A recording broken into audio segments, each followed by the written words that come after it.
नमस्कार, हूनबिल टीवी देख रहे हैं आप। मैं हूं आपके साथ विशाल कर। खबरों की शुरुआत करेंगे बड़ी खबर से। हल्द्वानी में 38वें राष्ट्रीय खेलों का आयोजन जारी। आज महिला वर्ग में फुटबॉल का फाइनल मैच उड़ीसा बनाम हरियाणा के बीच खेला जाएगा मैच।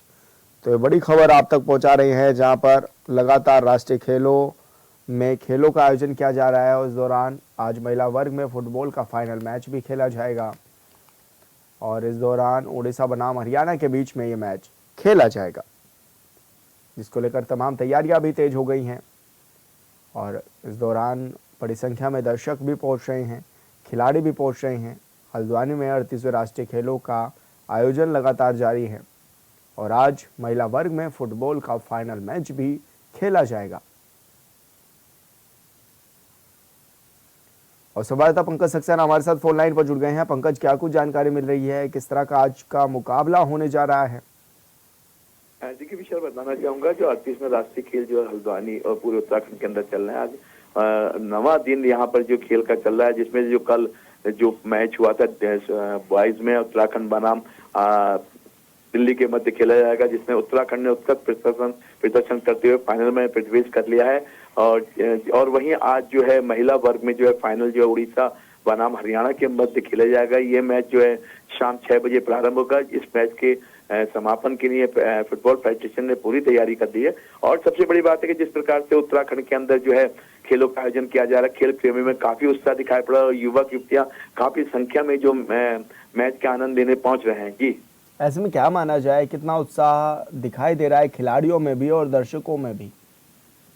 देखिए जिस प्रकार से खेल जो समापन की ओर आते नजर आते हैं और फाइनल स्थिति में राज्य पहुंच रहे हैं, तो हर कोई राज्य अपने आप को गोल लाने के लिए जिद्दोजहद करता नजर आ रहा है। वहीं खिलाड़ी की वहीं दर्शकों की बात करें तो जिस प्रकार से लगातार अब दिन बढ़ रहे हैं, तो जो दर्शक है वो भी इच्छुक हो रहे हैं। और क्योंकि अब तो मैच हो रहे हैं, फाइनल मैच हो रहे हैं, तो वो काफी टक्कर के मैच हो रहे हैं, रोमांचक मैच हो रहे हैं। कल भी जो मैच हुआ था उत्तराखंड दिल्ली के बीच, एक पहले तो टाइम तक एक फाइनल पर जो कांटी स्टॉक में जो मैच 5-3 से उत्तराखंड ने जीता, जिसको देखे दर्शक काफी उत्साहित हुए और जो दर्शकों में भी काफी जोश था। जी बिल्कुल पंकज, बहुत शुक्रिया आपका तमाम जानकारी साझा करने के लिए।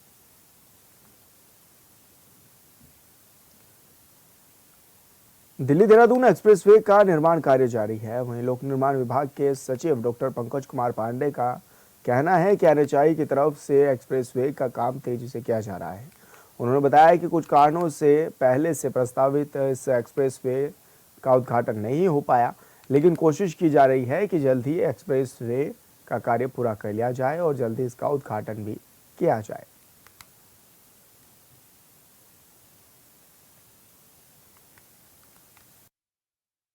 दिल्ली देहरादून हाईवे पे काम चल रहा है। उसका उद्घाटन पहले ही प्रस्तावित था, लेकिन कतिपय कारणों से वो हो नहीं पाया।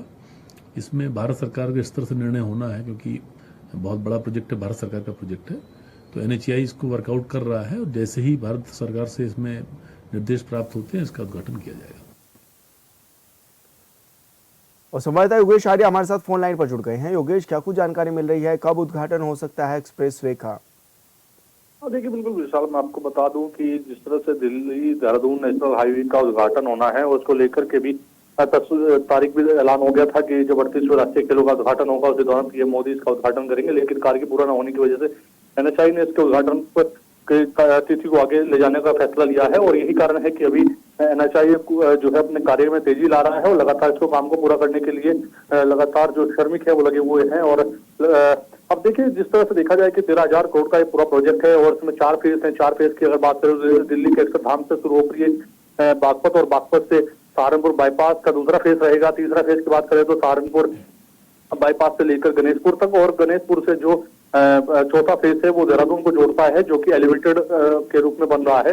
ऐसे में जिस तरह से 575 जो पिलर है उनके ऊपर जो है एलिवेटेड हाईवे को बनाया जा रहा है और ये जो है 12 किलोमीटर लंबा है। ऐसे में इसको देखा जाए तो इसके काम को में तेजी लाई जा रही है ताकि जल्द ही इसका उद्घाटन किया जा सके। लेकिन हालांकि अगर मैं फेज 3 की बात करूं, जो सहारनपुर बाईपास से लेकर गणेशपुर तक बन रहा है, उसमें कई ऐसे इलाके हैं जहां पर जो है काम में अब तेजी लाई जा रही है। पहले तो थोड़ा धीमी गति से कार्य चल रहा था, लेकिन अब तेजी लाई जा रही है क्योंकि जल्दी इसका उद्घाटन करना है। लेकिन वो इलाके ऐसे हैं जहां पर काफी भीड़ भाड़ रहती है, तो ऐसे में निश्चित तौर पर वहां पर कोई दुर्घटना न रहे। आने जाने वाले वन्य जीवों की बात हो, चाहे आने जाने वाले लोगों की बात हो, उनको किसी की परेशानी ना हो, उसको लेकर के पूरा काम किया जा रहा है। साथ ही इसमें 16 एंट्री पॉइंट और एग्जिट पॉइंट रहेंगे, जिसमें आने लोग आसानी से चढ़ सकते हैं, उतर सकते हैं इस हाईवे पर। तो इसको लेकर के पूरी तैयारियां की जा रही हैं। निश्चित तौर पर जो है जल्दी इसको NHAI विभाग की ओर से पूरा कर लिया जाएगा, उसका फिर जल्दी ही उद्घाटन भी किया जाएगा। जी विशाल। लेकिन योगेश, इसके उद्घाटन के बाद कितना फायदा लोगों को मिल जाएगा, आवाजाही में कितनी आसानी हो जाएगी?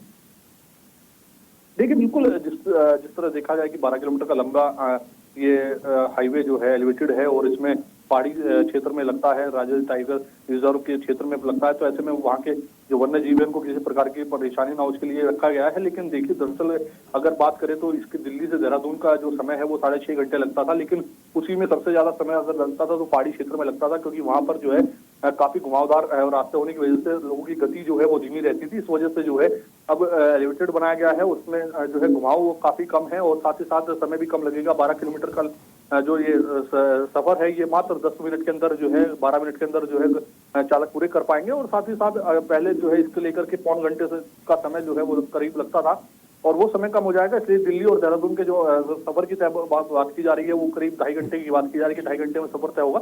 इससे लोगों को आसानी भी होगी। लेकिन जिस तरह देखा जाए एक सबसे बड़ा चुनौतीपूर्ण हिस्सा जो है वो ये है कि नेटवर्किंग सबसे बड़ी समस्या आती है, क्योंकि इस पहाड़ी क्षेत्र में नेटवर्किंग नहीं है और लंबे समय से कहा जा रहा है कि नेटवर्किंग को लेकर जो है काम किया जा रहा है, लेकिन वो काम कहाँ है? क्योंकि पहले कहा जा रहा था कि जल्दी सुनाई देगी, लोग बात कर पाएंगे, लेकिन अगर ऐसे में हाईवे पर कोई किसी के साथ कोई दुर्घटना होती है या किसी प्रकार की कोई समस्या खड़ी होती है तो कहना चाहिए कि टोल फ्री नंबर पर किस प्रकार सहायता ले पाएगा, क्योंकि उसके लिए उसको नेटवर्क की व्यवस्था होगी। तो इसमें सरकार को ये चाहिए कि इसके साथ साथ जो है नेटवर्किंग की समस्या का हल किया जाए और वहां पर टावर लगाए जाए, ताकि जो है लोग आसानी से वहां भी रास्ते में भी अपने फोन को इस्तेमाल कर सके इमरजेंसी के तौर पर। जी बिल्कुल योगेश, बहुत शुक्रिया आपका तमाम जानकारी साझा करने के लिए।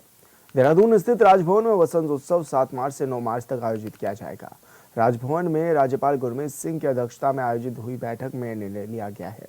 राज्यपाल के निर्देश ये हैं कि इस आयोजन में ज़्यादा से ज़्यादा लोगों की भागीदारी सुनिश्चित की जाए और इसके प्रचार प्रसार को व्यापक भी किया जाए, जिससे प्रदेश के पुष्प उत्पादकों और महिला स्वयं सहायता समूहों को इसका लाभ भी मिल सके।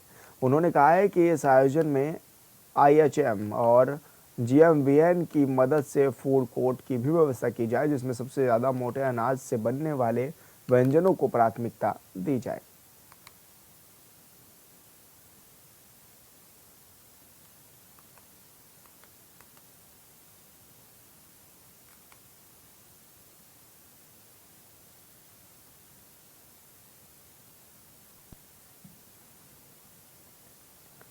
पिछले महीने उत्तराखंड में हुए निकाय चुनाव में बीजेपी ने 11 सीटों पर से 10 सीटों पर जीत हासिल की। जाहिर है बीजेपी नेताओं में भारी उत्साह भी है। यही वजह है कि बीजेपी के नेता दावा कर रहे हैं कि निकाय चुनाव की तरह पंचायत चुनाव में भी बीजेपी का परचम लहराएंगे। दरअसल कहा जा रहा है कि अप्रैल महीने में पंचायत चुनाव हो सकते हैं, जिसकी तैयारियां तेज हो गई हैं। इधर सत्ताधारी पार्टी बीजेपी और विपक्षी पार्टी कांग्रेस भी पंचायत चुनाव को लेकर तैयार हैं। पंचायत चुनाव में प्रदेश की जनता किस पार्टी पर भरोसा करेगी, ये तो वक्त के साथ पता चलेगा। मौजूदा वक्त में दावों का दौर जारी है, जिसमें कोई भी पीछे नहीं है। इस रिपोर्ट में देखिए। निकाय के बाद पंचायत चुनाव की तैयारी। उत्तराखंड में अप्रैल में पंचायत चुनाव संभव। परीक्षाओं के बाद चुनाव कराने की तैयारी। 27 नवंबर को कार्यकाल हो गया था खत्म।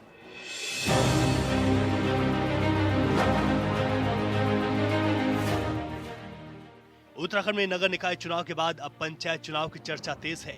खबर है कि विद्यालय शिक्षा परिषद की बोर्ड परीक्षाएं खत्म होने के बाद यानी अप्रैल में पंचायत चुनाव की घोषणा की जा सकती है। पंचायतों का कार्यकाल बीते वर्ष 27 नवंबर को समाप्त हो गया था। सरकार ने दिसंबर माह में पंचायतों में अगले 6 माह या चुनाव होने तक प्रशासक नियुक्त कर दिए थे। देखिए, पंचायत चुनाव को लेकर भारतीय जनता पार्टी का प्रत्येक कार्यकर्ता तैयार है और हमारे संगठन में या हमारे संगठन को भारतीय जनता पार्टी को किसी चुनाव के लिए विशेष तैयारी करने की जरूरत नहीं पड़ती, क्योंकि भारतीय जनता पार्टी का प्रत्येक कार्यकर्ता लगातार 365 दिन 12 महीने अपने क्षेत्र की जनता के लिए काम करते हैं, प्रदेश की जनता के लिए काम करते हैं। उसमें सरकारी योजनाओं का लाभ आम जन तक पहुँचे, सरकारी कार्यों में कोई किसी जनता को दिक्कत आ रही है, किसी जन को दिक्कत आ रही है, उसका समाधान हमारा बूथ स्तर का कार्यकर्ता अपने अपने क्षेत्र में जो है बहुत मजबूती के साथ काम करता है। हरिद्वार छोड़ सभी जिलों में आरक्षण पर सुनवाई। प्रवर समिति के पास है ओबीसी आरक्षण विधेयक। निकायों की तर्ज पर अध्यादेश ला सकती सरकार। हरिद्वार को छोड़कर बाकी 12 जिलों में त्रिस्तरीय पंचायत चुनाव के मद्देनजर स्थान और पदों के आरक्षण की प्रक्रिया जारी है। खबर है कि एकल सदस्यीय समर्पित आयोग के अध्यक्ष न्यायमूर्ति बीएस वर्मा प्रदेश के करीब सभी जिलों में आरक्षण को लेकर सुनवाई पूरी कर चुके हैं। अब उन्हें सरकार को अपनी रिपोर्ट सौंपनी है। उधर पंचायतों में ओबीसी आरक्षण को लेकर विधेयक अभी भी प्रवर समिति के पास है। ऐसे में सरकार पंचायतों में चुनाव कराने को लेकर नगर निकायों की तर्ज पर अध्यादेश ला सकती है। ये जो आगामी पंचायत चुनाव आने वाले हैं कुछ माह में, उनको लेकर हमें कोई विशेष तैयारी करने की जरूरत नहीं है। भारतीय जनता पार्टी पूरी तरह से तैयार है और मैंने कहा कि हमारी तैयारी ही हमारी जो है, हमारी सेवा के कारण ही हमारी तैयारी रहती है। जो हम जनता की सेवा करते हैं वही हमारी तैयारी है। जो हम जन जन से हमेशा जुड़ते हैं वही हमारी तैयारी है।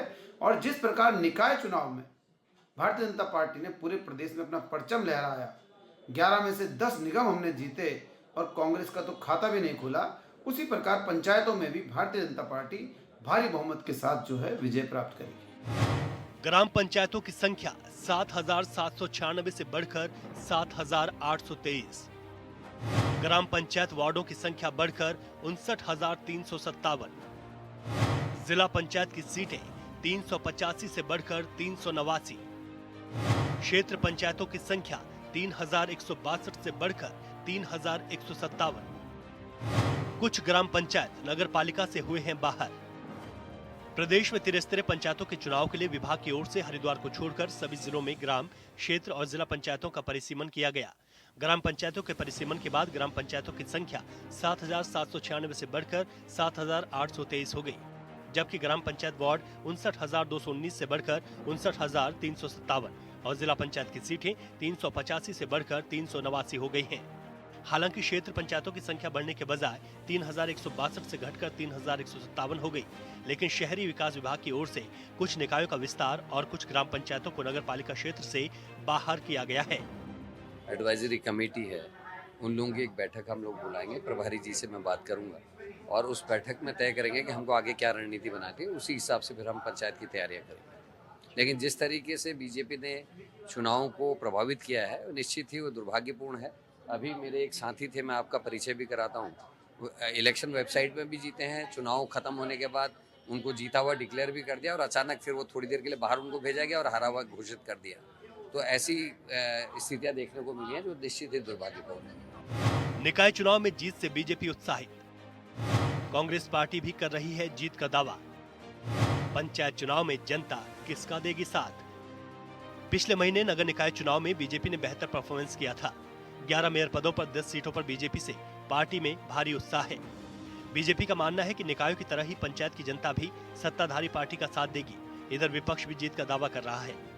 निकाय चुनाव में विपक्षी पार्टी कांग्रेस की भले ही मेयर पदों पर जीत नहीं हुई थी, लेकिन नगर पालिका के अध्यक्ष पदों सहित वार्ड पार्षदों के कई पदों पर पार्टी प्रत्याशी ने जीत दर्ज की थी।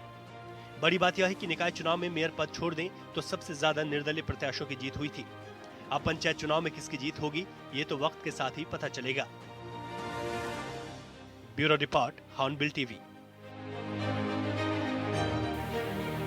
खबरों में आगे बढ़ेंगे। केंद्रीय बजट के बाद अब उत्तराखंड सरकार भी बजट पेश करने वाली है, लिहाजा इसे लेकर कई तरह की बातें भी सामने आ रही हैं।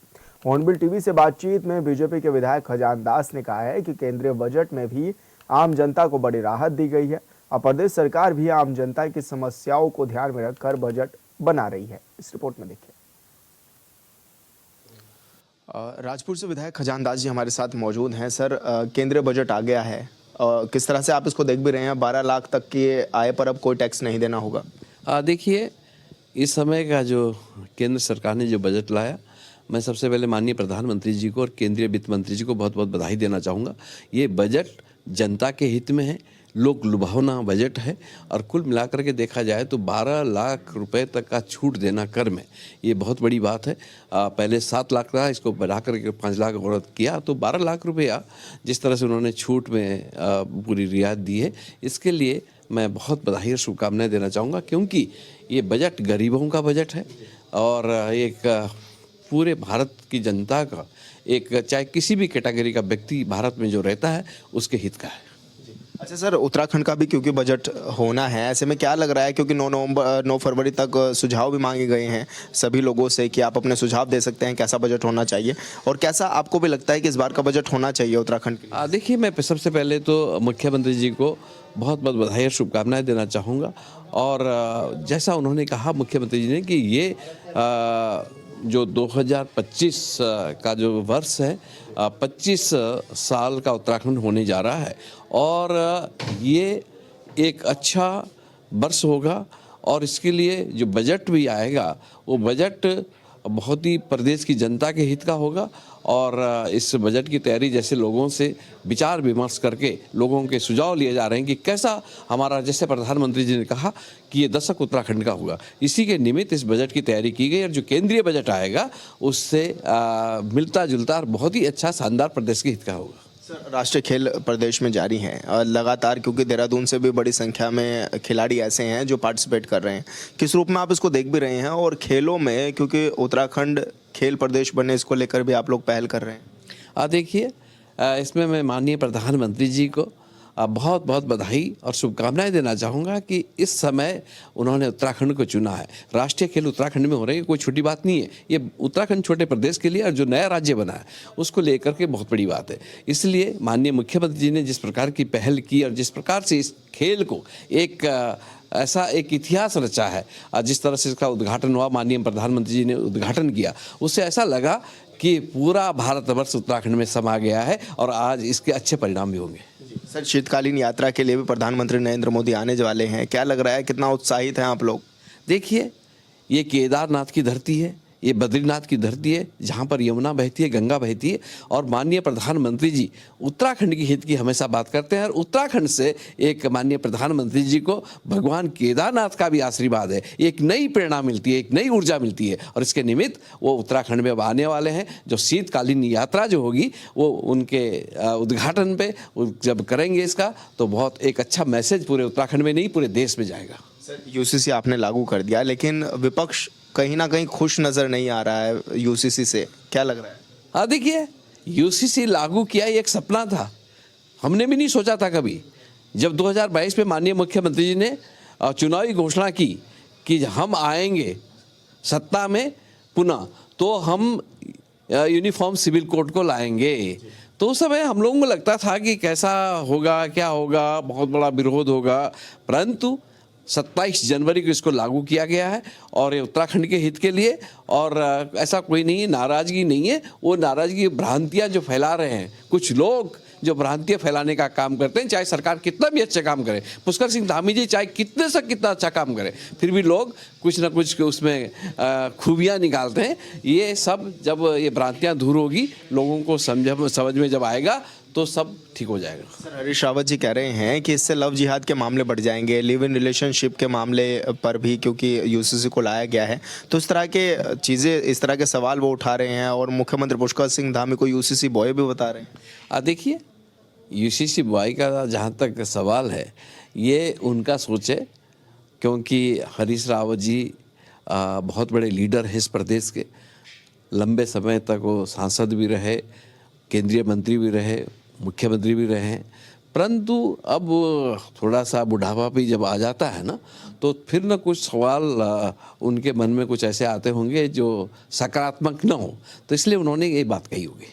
अच्छा, क्योंकि बड़ी संख्या में आपने तो बड़े नेताओं को अपनी पार्टी में भी ले लिया, अब क्या लग रहा है कि किस तरह से आप अगले और चुनावों के लिए अग्रसर हैं, क्योंकि अभी हाल फिलहाल में पंचायत के इलेक्शन भी होने हैं, सहकारिता के भी होने हैं? देखिए, एक प्लानिंग होती है और भारतीय जनता पार्टी कार्यकर्ता आधारित पार्टी है, इसलिए अपने कार्यकर्ताओं को समय समय पर दिशा निर्देश करते रहती है और कार्यकर्ता मजबूत होता है और उनको अपनी जिम्मेदारी को समझने में भी कोई दिक्कत नहीं आती है। इसलिए जो इस समय का चुनाव हुआ, आपने देखा होगा, स्थानीय निकाय का जो चुनाव हुआ, हमारे 11 निगम हैं, 11 में से 10 के 10 जीते हैं और जो 11वां निगम जो निर्दलीय के पास गया है वो भी भाजपा से ही थे पहले, किंतु हमने अच्छा प्रदर्शन किया पूरे प्रदेश में।